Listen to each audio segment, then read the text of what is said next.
Hello Aries, thank you for joining me for your weekly forecast for week commencing the 19th of November. Your sister fire sign is Sagittarius and the Sun arrives in this sector on Thursday. Now it's going to be joining with Jupiter, the planet of growth, which is the ruler of Sagittarius, which recently returned here and is going to be here for the next 12 months. The two are going to be combining, and that can create a sense of momentum, enthusiasm, and just that maybe luck can fall into our laps. But this week does have some other complexities because Mercury, already in Sagittarius, is retracing its steps in its retrograde and also is clashing with Neptune, the planet of dreams, but also, crucially, of unreality. Because Mercury, especially in Sagittarius, is very much about facts and figures, points of view, about our philosophies, but also in a more practical way, any agreements that we're trying to reach, I do feel that care is going to be needed. Something which seems to perhaps be a little bit challenging, may take on a life of its own, and we can let things run away, or equally, if we are struggling to get the details of a situation, to pin it down or to pin someone down to get us to tell us exactly where they are can prove to be rather elusive.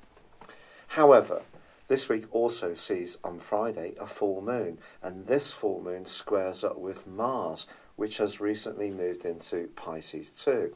So Mars and Neptune in Pisces are angling in right angles towards the Sun and also the moon, and also, crucially, Mercury.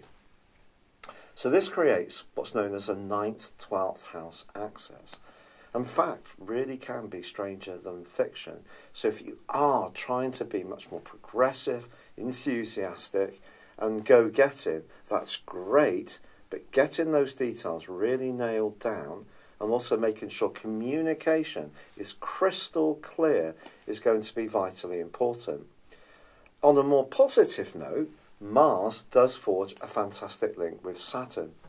So if there is something that you're working towards on a very thorough, progressive, but equally very well researched basis, it can take a step forwards. But Mars in your 12th house can throw up some surprising emotional responses. And I generally think that you're going to be a lot more sensitive than usual, whatever your circumstances. It's been a real pleasure being with you. I'd love it if you would like or comment on this video, or if you've yet to do so, please do subscribe to this channel. Thank you. Hello Aries, thank you for joining me for your monthly forecast for November for the Sun or the Ascendant. The Sun is going to be in the part of your horoscope through to the 21st, which is very much to do with transformation. Now you're an action-orientated sign, and also you're someone who can show initiative. You're a leader, you're fire, and therefore you're ruled by Mars, which is about drama. So this opportunity to be a little more inward-looking in terms of your philosophies, your connections to others, and even about the way the more spiritual aspects of your existence are really working down right to the heart of your being, it's going to be a fascinating chance for you. Not least because the new moon, which occurs on the 7th, links up with Neptune, which is in a very tender part of your scope. And this suggests that your ability to listen to your instincts and hunches is going to be very important when guiding your moves. But there is a dramatic return on the 7th of Uranus back into your sign, where he's going to be until early March next year. Now, if this rings a bell, it's because Uranus was with you for 5 months of 2010, and then since 2011 until mid-May, full time. Now, Uranus has shook things up.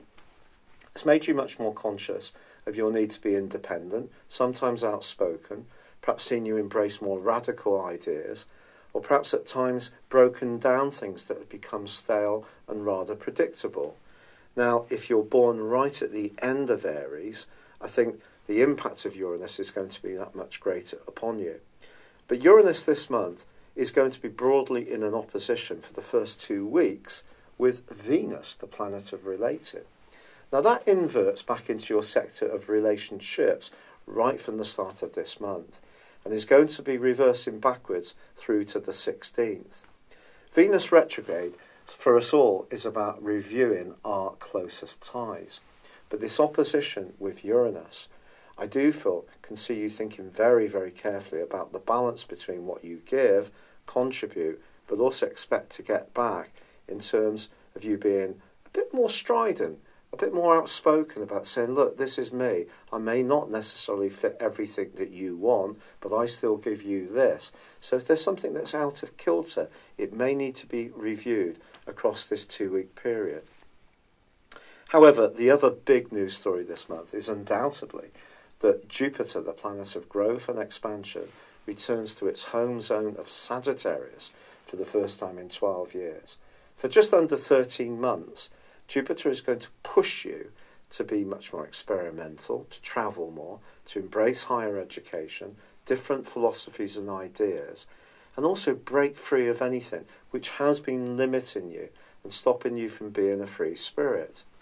Now, of course, Sagittarius is fiery just like you are, so this is a terrific triplicity for you. It's a chance to be much more daring. The trouble is, Aries, is that Mercury is also in this sector, which on the face of it would be good for you. But Mercury gets mangled by Neptune in 2 different phases this month, due to the fact that Mercury goes through a retrograde. And that retrograde begins later in the month and repeats, therefore, a right angle between Neptune and Mercury, which occurs earlier on. And that points towards, at times, you feeling uncertain about what you're being told. Certainly, the 9th house, Sagittarius, does rule agreements. So if you're looking to come up with any kind of business situation or some kind of transaction, the details, the facts and the figures are something you need to scrutinise extremely carefully to make sure that there are no cross wires. Because from the 17th, when Mercury goes into retrograde anyway, we all know that that can cause some issues. And it's going to be retrograde through to the 4th of December. So if you are travelling, if you are entering into any kind of agreement or discussion, then micromanage the information involved. You can't necessarily completely limit how other people will behave or how circumstances will unfold, but you can manage the bits you can control. Now, Mars is also going to be moving at the heart of this month, and it moves into your 12th solar house. Now, it's been for all but 1 month in your 11th house of friendship ever since mid-May. Now, its move into Pisces is not its favourite zone because it's very watery, and Mars, of course, is fiery. But for you, it's a very psychological area. So from the middle of this month, I think really until the end of the year, there may be times when your emotions are a bit up and down. Anything that's unresolved from your past in your emotional locker, whether it's upsetting events, family history, separations that have occurred, that you've not completely got through and grieved out, they could have the tendency to evoke very powerful emotions in you. At some points, you may find yourself feeling quite tearful, at others quite angry. Now, the astral cavalry arrives to some degree when the Sun moves into Sagittarius for the last 10 days of this month, supports Jupiter in the most lovely of ways, and it is also true to say that although Mercury is going backwards, these two are going to give you a sense of confidence and a sense of progression. The problem is that Mars is going to be squared by the Sun in the last 10 days of this month, and also Mercury repeats that square with Mercury. And of course, Neptune, repeats that square with Mercury. So your 12th house is highly activated this month. So although this energy comes in to open things up, to be much more daring, to be much more optimistic, there can be issues floating around that may still be hard to pin down. When there is all this stuff going on in the 12th house, it can evoke anxiety. It could also reveal some hidden enemies, quite frankly. I'm sorry if that sounds a little bit severe, but the 12th house and Mars is not necessarily an area that's going to see you avoid finding out who's not necessarily got your best interests at heart. But it also gives you an opportunity to think much more deeply about what your next steps will be.